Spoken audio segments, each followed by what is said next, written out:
Hello everybody, it's Stephen Howson, Full-Time Devils. Merry Christmas everybody. It's Christmas Eve as we're recording this, so let's get this finished so we can all start our Christmas shopping, Today I am joined by Suf, I am joined by John all the way from New York, and I am joined by Adam McKola, who might be the miserablest man in the world this morning, so definitely don't give him any shit for that, because he's definitely going to bite your head off. All right.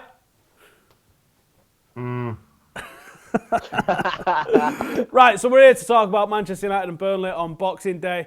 Boxing Day football, massive tradition in the UK, something we all look forward to. Usually a nice local game for us. Burnley aren't coming too far to come and play us at Old Trafford.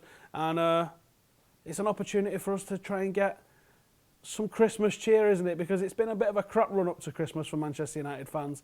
Apparently, producer Chris says, we've got some Christmas treats, which is, if we get 500 likes, something's going to happen.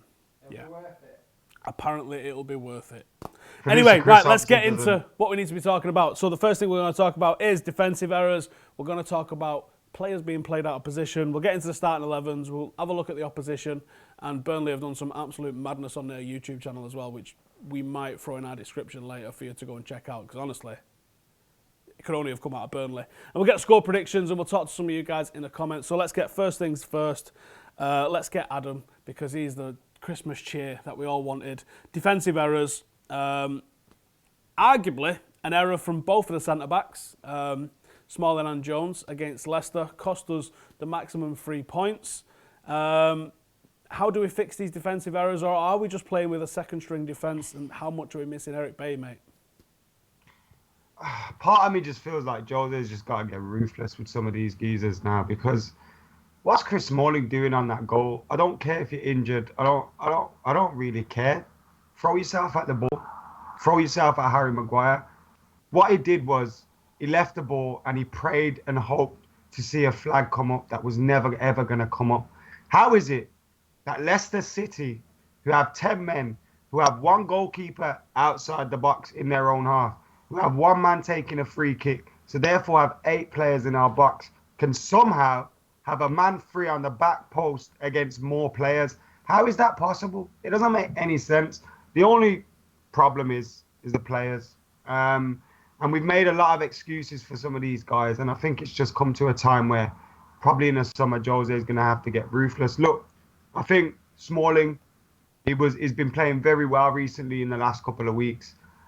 Same with Phil Jones as well, very well this season. I think I might have said to producer Chris yesterday, this might be Phil Jones' best season in terms of performances that he's had at United. But the facts are, we're just causing so many mistakes at the back sometimes, and it's really frustrating, man. And it's schoolboy stuff as well. Phil Jones was jogging back for their goal, and as soon as Vardy got the ball, he started sprinting. You know them ones where you're playing football at school or something, and you know they're going to score, but you just think, all right, I'll just start jogging back now so it looks like I tried my best to get back. It's crap, man. On that, because Gary Neville went in quite hard on Phil Jones, and I think Phil Jones doesn't escape any criticism on this, but for me, he went in quite hard on Phil Jones, but Ashley Young was 30 metres closer to our goal. Ashley Young ain't a defender. Lindelof was closer. Well, he needs to stop playing in defence then, surely. Well, this is showing you where our problems lie. First of all, Luke Shaw, okay, whatever's going on there, he should be playing. He's not. So then we've got 2 wingers that were good wingers in 2006 playing at fullback. This is what we're dealing with here. We've still got Smalling, Jones, Valencia. Valencia, Young, Smalling, Jones could potentially be our back 4, and nobody would blink an eyelid. Let that settle in, please. Valencia was bought to replace Ronaldo, yeah, or to play right wing after Ronaldo left. No one could replace Ronaldo. Ashley Young was bought in after Martin O'Neill said he was up there with Ronaldo and Messi as a winger. That's why he is half decent once he crosses the halfway line. Defensively, Ashley Young will give you tracking back. It will give you heart. It will give you desire. He will give you all of that because that is Ashley Young. But that's the point. He didn't track back. Phil Jones overtook him. No, but he's going to do things off instinct. He's not a defender. He's not a natural defender. So we should just, like, Jose is kind of not helping himself, but he's also, as a result, like, this is why I tell people to stop comparing us to City. It's annoying. I don't want to swear on Christmas Eve. It's annoying. You cannot compare City. Yes, Pep Guardiola and Jose took jobs at the same time, but the side that Pep took and the side that Jose took, two completely different things. The progression that they have made, they are further along in their process. We are not. We're still trying to get rid of some of this deadwood, and unfortunately, we haven't had an overhaul of 8-9 players for whatever reasons. And I think Jose was right in doing that. But I think this summer is a summer where we maybe don't make 8 changes, but we get a little bit ruthless and say 4 or 5 of these players, sorry, man, you're not good enough. See you later. John, Adam's mentioned, I completely agree with pretty much every single thing that he's just said there. But there's something that I thought has been lacking in this United side for years, to be honest. And I don't know where you get it from. And that's leadership. Where's the leadership in someone telling Chris Smalling to get out of that defensive line? Where's the leadership in someone organising that back line when they counter-attack and stuff like that? Is that a problem for us? Massive. Only wears the armband sometimes, by the way. Sorry. He's supposed to be a leader.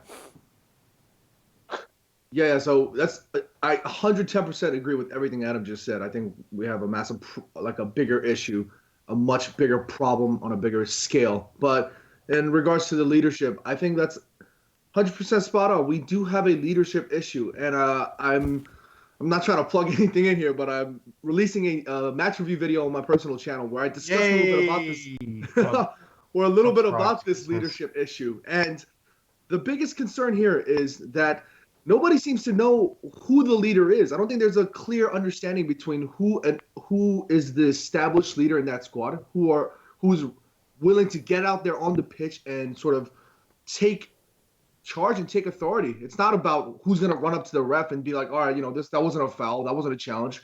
That's not what leadership is all about. And one specific situation that I quoted was that situation regarding Ashley Young, Phil Jones, and Paul Pogba. And obviously we saw that Paul Pogba was given the captaincy. The armband doesn't just designate capital C as a leader, as a captain. You need to be able to step up and assert authority in that squad. And there was a situation where Phil Jones was obviously all over the place. Ashley Young was on the left-hand side. He had a one-on-one situation with Mahrez. He wins the ball. He needs to look for options. And Paul Pogba, he can visually see that he sees Phil Jones on his side, not dropping back to provide Ashley Young an option. So you see Paul Pogba yelling at Phil Jones, back up. You can visually see him pushing his arms back, telling him to back up. And Phil Jones is too busy telling everybody else to calm down. What is he talking about? If he hears his captain telling his ass to back up, first thing that should come into his mind is my captain's telling me to back up, so I should back up and assist Ashley Young in any way possible. But he's too busy telling everybody else to calm down. And I think that sort of depicts the situation here right now, is that Manchester United don't seem to have leaders in the back, in the middle, in the front. And we need to have somebody. Jose Mourinho needs to get out there and figure out who's going to be that leader, that authority on the pitch when he's not going to be available all the time. So, Smalling and Jones, as Adam has said, both put in good performances. Is there a problem when they're both played together? I think Fergie might have said at one point this was going to be the future centre-half pairing of England. What's happened? I think John and Adam have already sort of touched upon it, but there's a lack of leadership and talent comes into it as well.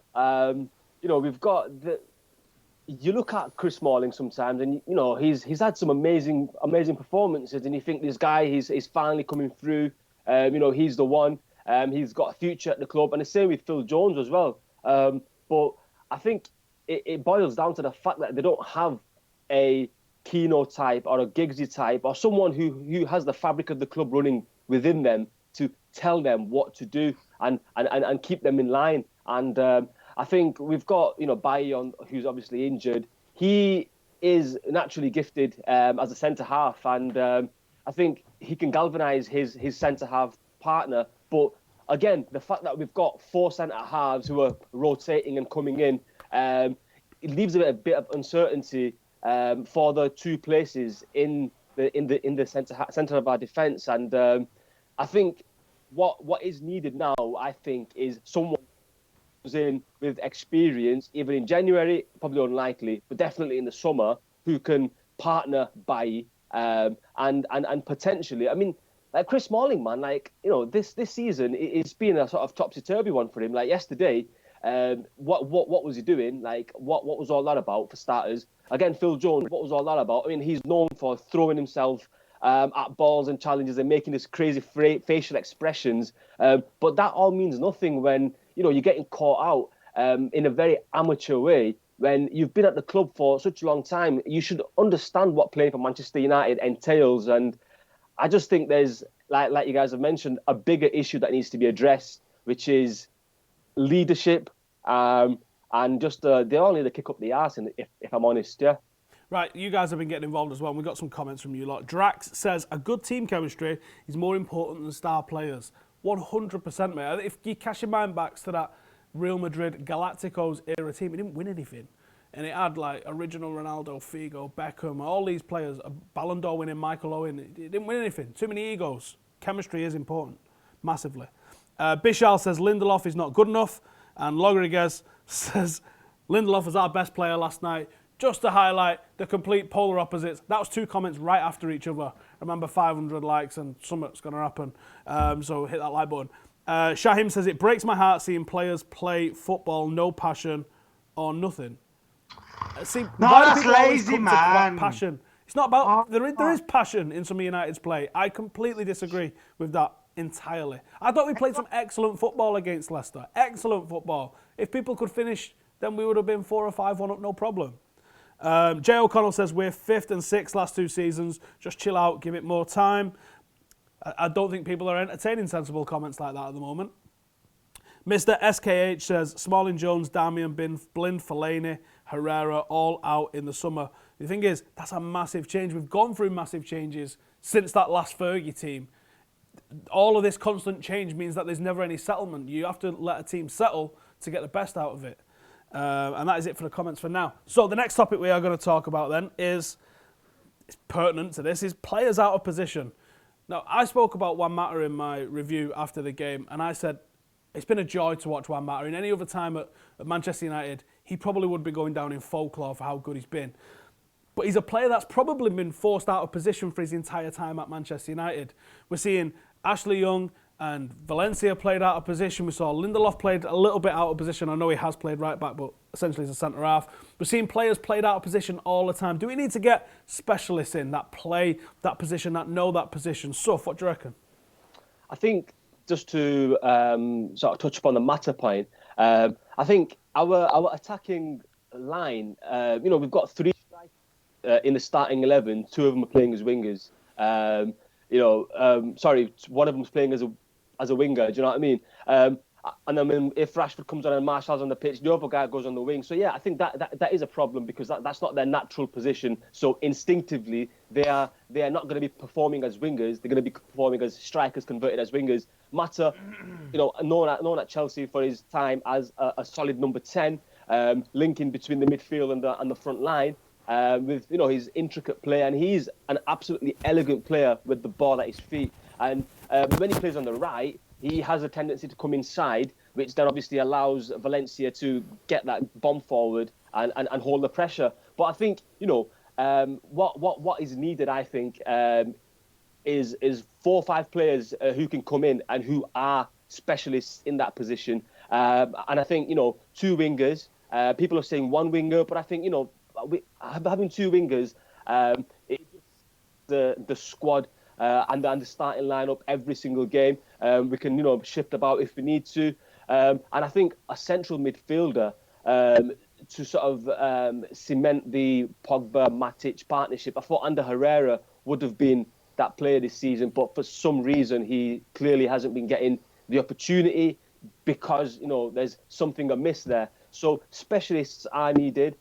Playing players out of positions can get you through games, but I don't think it can get you through seasons and win you titles. Look at City now; they've got 2 or 3 good players, and I hate using City as an example, but you can't help but use them as an example because they've got 2 or 3 good players for each position, which means that when squads are rotated, the sort of DNA of the team stays the same. It's just that there's a different vessel who is sort of carrying out that philosophy, basically. So, yeah, I think, maybe not in January, but addition needed, and specialists who can play in that position would be appreciated, I think. Matt, do you reckon Ed's going to get the checkbook out in January? If someone like Ozil, I know there's rumours he's going to sign a new deal, could potentially, come available for a cheaper price and we get him now instead of the summer, maybe. I think it's like, I don't think Jose Mourinho's the type, look, the league's gone now.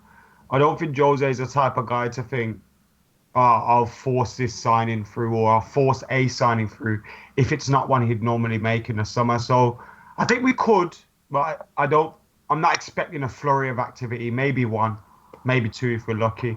But in terms of specialists, I think fullback's a big area for us at the moment. And that left area, Marcus Rashford's been getting a lot of stick over the last couple of weeks. And I just want to, while I'm in a bad mood, I just want to have a go at the people that are getting on Marcus Rashford's backs because they're all fucking idiots, to be totally honest with you.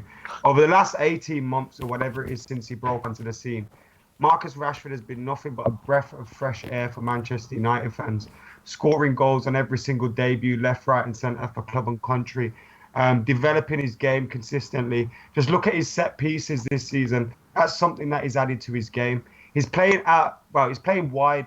He wants to play through the middle, so he's not playing in his favourable position. But this is a lad that is going through his first dip of form at Manchester United, his first proper serious dip of form. And I see a lot of stuff. I was looking at some of the full-time Devils mentions yesterday. When you end up in the replies on Man United and all that. And I know Twitter's not a great leveler, but some of these players do read some of these things. And imagine Rashford reading some of this stuff. People calling him a fraud, saying he's not good enough, saying get him out of the club, this, that and the other. They're all bellends, man. We need to give people like Marcus Rashford time. People like Marcus Rashford are not the problem with Manchester United. I remember when Wayne Rooney used to do stuff like that. He'd be through clear on goal, have a better chance to pass someone in and he'd sky one over the bar. Decision making is something that will come with these younger players. Get off Marcus Rashford's back, because if you're on his back now, you don't deserve what's about to come in this boy's future, and you don't deserve to be part of that, because the boy is special, and we're lucky to have him and Anthony Martial. They both had bad games yesterday, but to get on young kids' backs, it's not like I can understand when someone's having a go at Smalling or Jones, players that have been here for 6, 7, 8 years keep making the same mistakes. But Marcus Rashford, have a day off, man. Give him a break. As for players in their positions, we need a few signings. But overall as well, yeah, if we look at the bigger picture, have a bit of perspective, this is not one of our best seasons in a while. This is one of our best. This would rank probably in our top 5 first halves of a season, or top 10 first half of a season, even in a Fergie year. So I don't think things are as bad as they feel. It's just that City are fucking good at the moment, isn't it? They're absolutely flying. Chris keeps pointing up to the board here, which says 500 likes. So I don't know where we're at. Keep liking it, and something's going to happen at 500. We're not at 500 yet, so hurry up. John, Soph and Adam have both talked here a little bit about the need to bring in specialists and stuff like that, but I'm going to just throw it to you just as a complete devil's advocate. Should players be able to be flexible and play in multiple positions? I think the answer is a very gray area, but the perfect sort of response to that would be you need to have a delicate balance. I mean, especially it's more so in the modern game, more than anything else. The physique and the technicality of the game has improved and sort of upgraded itself over the years, and that you're going to require some sort of multitasking, some sort of versatility in any area. And of course, you're gonna still have specialists who specialize in that one specific area of the pitch. You're going to have that still regardless. But the flexibility needs to be there, I think, at the modern day. But, with that being said, I think Jose Mourinho was never the kind of player the manager to come into a club and purchase versatile players. He's always been the kind of person that knew exactly what he wanted from the get-go. He signs his specialists. He signs every person. He signs a person that's designated to be in that area of the pitch and that area only. and he gets what he wants delivered onto these players. I think Adam was spot on. We have these players that are so much deadwood from all across the pitch, and we can't allow these players to sort of continue to ride through this sort of leniency, and so allow these players to continue to, deliver subpar performances season in and out. And I think strategically, from a Manchester United perspective, it'll be smarter for Ed Woodward and Jose Mourinho, and as a club, to sort of deliver a message that we're going to be ruthless and maybe ship one player out that really just could not cut it this year, really below the standards, and maybe bring somebody in to sort of add a breath of fresh air. I don't think we're going to make massive signings. I don't think we're going to make major signings, but those sort of strategic moves, such as getting rid of one deadwood and bringing in somebody that can be an asset to the squad, is a very strategic move. And who knows, it'll bump things up. But that's one thing we know is for certain: we don't have specialists, and we are really just sort of using makeshift players across the pitch on all areas, and we need to fix that. Absolutely, my mate. There's a couple of things that I want to mention on that. There's a couple of young United players that were both central midfielders. And I had a chat to both of them, and they was both sort of being occasionally played out of position. One was being pushed forward to play as a number 9. One was being pulled back to play in defence. And they said it's terrifying, which is strange because you would assume young players are being played in multiple positions to grow their expertise in different areas. And especially the ones that get pulled back into detention, surely you've got more time on the ball. And they was like, nope, just absolutely terrified of making a mistake. So I think that, as much as we would like players to be versatile, players want to get good and great in one position, or at least the ones that I chat to a little bit. Anyway, there was something else that I wanted to mention. Oh yeah, what Adam was saying earlier about some of the stuff that you see players getting. I think you should treat social media as if you're talking directly to the person. And if you wouldn't say it directly to that person's face, then don't tweet it. That's how I would like to treat it. That's why I would always try and be more fair, because I know for a fact that players and maybe even management are watching what we say. So I will never just completely go over the top. I know some people like to just go completely bananas and over the top. It's not why, about Steve, that, after some games when we'll criticise the performance or criticise a player for what they've done, and then people are like, yous lot are still positive, yous lot haven't done this, or yous lot haven't criticised that. We have criticised it. We just haven't been personal and abusive and absolute dickheads in the process. Which is absolutely no need for. You can criticise without going over the top. And calling Rashford a fraud balance. I hope Santa shits under your tree. Hang on, I'm just going to tell him, shut up. Shut up, I can see it. I'm going to talk about it. Go and check out the fan cams if you want to see some more of what was going on. I'm not going to interrupt Adam while he's talking, am I? So there's more United fans that was talking in the fan cams after the game against Leicester. Some of them may have got abusive. Some of them may have gone over the top. Some of them might have been positive and reflective and perspective-based.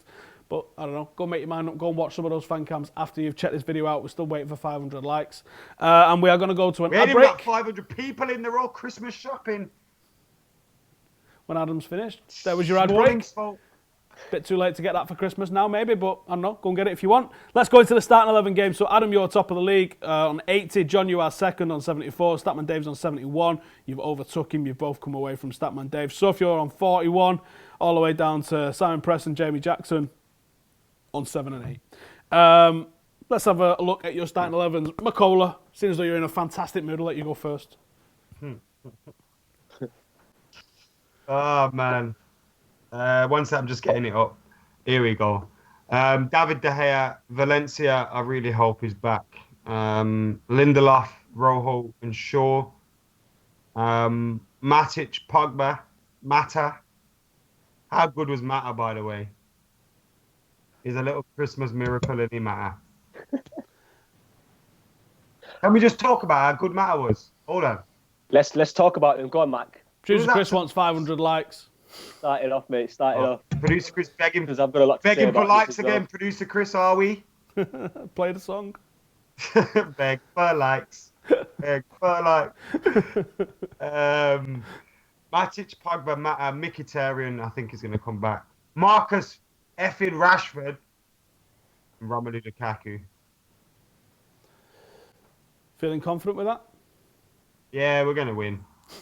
Don't matter now, innit? So we'll win. Soph, give us your starting 11. So, I've gone for, obviously, Big Dave in net. I don't think Valencia is going to be fully fit for tomorrow for some reason. So I'm going to go for Lindelof at right back, Jones at centre back with Rojo, and hopefully Shaw makes it start tomorrow as well. At left back, got Matic and Pogba, Mata, Lingard, and Rashford, and obviously big Rom up front. Mata was just stupendous yesterday, so he needs to continue to do that. Stupendous, man.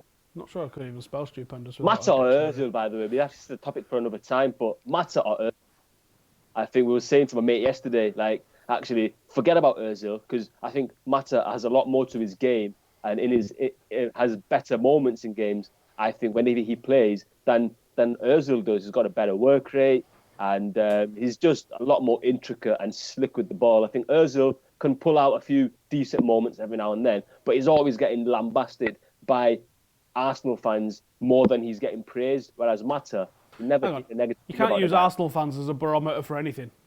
Yeah, that's true. But, they're all bellends. But they're the closest ones you can sort of use. To be fair, a lot of our fans are now acting like Arsenal fans, at least on social media, not at games, never at games. But on social media, they're all. You could ask Arsenal fans what colour their home shirt is, and there'd be an argument. Right, John, give us your starting 11, please, son.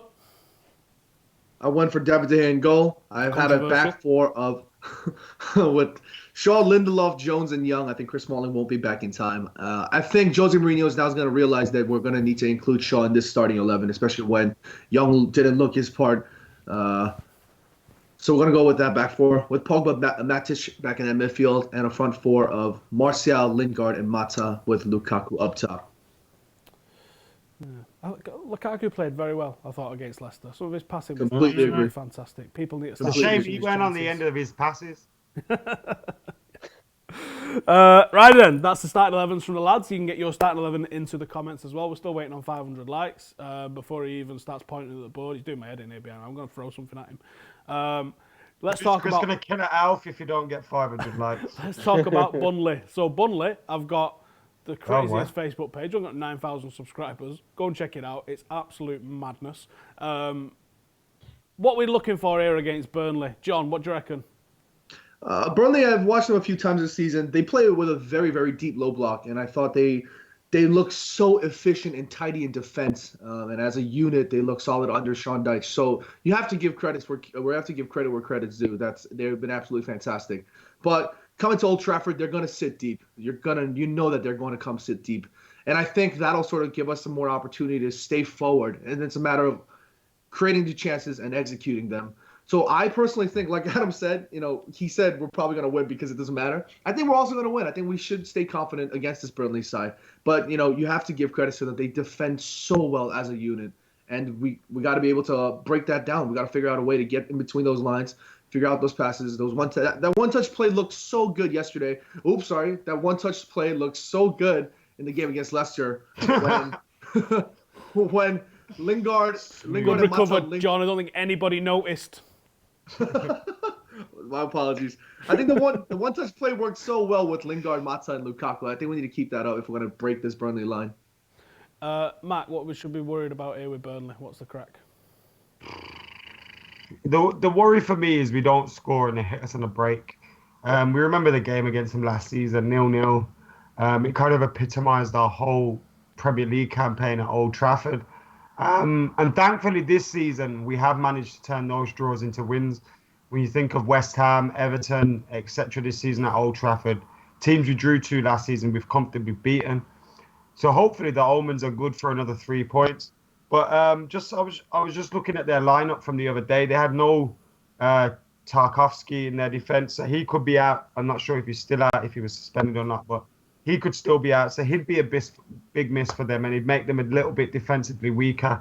I think that was a big reason why Tottenham had such a foot apart from Harry Kane. But so I think Tottenham had such an easy ride of it at Burnley the other day, was that they had no Tarkowski in there. So Wood might get their goal, but they're not gonna score more than one goal. So if we get a few, we'll be all right. I think that is the issue with Burnley, is that although actually I think they've scored 7 in 10 at home, but they're 9 for 9 away from home. So not a huge amount of goals, but Less they than a are goal a game. slightly better away from home. Suf, Burnley, if they beat us, can overtake Spurs and Arsenal and go level on points with Liverpool. So should we be a little bit concerned about what we're coming up against here? Nah, I don't think we should, to be honest. Technically we're a stronger unit than them. Of course, yeah, they're going to be good defensively, but Tarkowski, I think, is still suspended for the game tomorrow. So, yeah, I think... It's definitely not tomorrow, by the way. Continuity, man. Tarkowski is still banned for the game. And, yeah, I think, if we can break them down defensively, we've got more than enough talent to, score 2, 3, 4 goals. Yeah, I think Sean Dyche is doing an absolutely belting job. Can you imagine if they had Harry Kane at Burnley? They would absolutely kill it, wouldn't they? The way he's scoring. So how good's this Tottenham team? How good's Pochettino? Could he do what Sean Dyche does? Loads of questions. Suf, give us your score prediction for the game. Just a conservative 3-0, man. A conservative 3-0. Absolute madness. John, give us your score prediction for the game. I think we're going to go 1-0. He's just run off. I don't know where he's gone. 1-0's not a bad guess, to be honest. That's pretty much the only scoreline Burnley ever have. Adam McKola of McKola clan. What score do you reckon? 2-0. 2-0 United. Who's going to score? To Burnley. To Burnley. You need a cuddle, don't you? I'm joking. You need a cuddle and a brew, don't you? I do need a cuddle. I need a fat man with a beard to cuddle me. Could be Santa or you, Steve. Don't matter. We're both like emptying our sacks on Christmas Eve. What's he come as? Look at his dick. You might as well hang on for a minute because I think this is going to be absolutely ridiculous. I'm just going to sit here with my arms folded. I'm not even going to talk. Producer face reveal for the first time. He's It's dressed a like surprise. It's either that or I don't know why he's standing over Christmas there. He miracle. better do something because I'm just like... God. What do you mean finish the video? I'm not going to finish the video now. You're standing here dressed like that. Is it me or does Santa sound like Chris? Finish your video, young man. See, you're in for an absolute treat here, aren't you? We just hit 500 likes. We just hit 500 likes, apparently. Hey! Yay!